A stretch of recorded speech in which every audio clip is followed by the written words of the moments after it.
everyone, just a separate video. This is not to do with phonics, but Ollie's homework for Ollie's schoolwork, he's in year 7, was to do some science work, and it's such a really great experiment.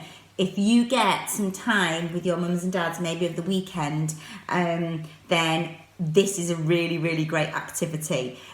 You only need, the only thing is you will need a whiteboard pen. So a dry white pen. I'm not quite sure if parents have got that. Glass bowl or glass and some water. Glass cup and some water. Okay, so that's all you need. So you need dry white pen, glass bowl, and just some water. Okay, so Ollie is going to explain what to do. So I'm going to move the camera around so you can see. So what you do is, I'm going to make a man dance in water.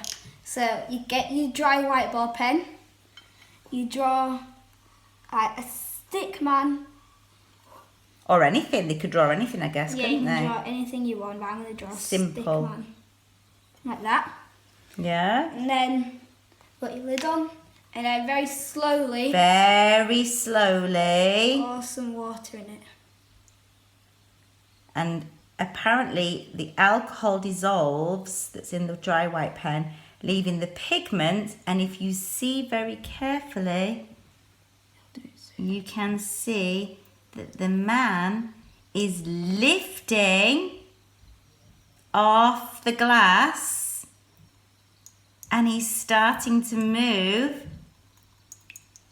That's the last bit of water there as you lift it up. And then if you slowly move the glass, the dancing man! Look at that! What a great experiment.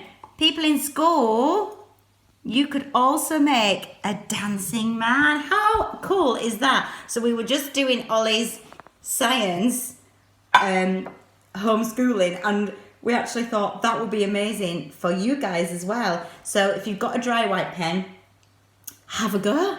How fun is that? There you are, we'll see you later. Bye.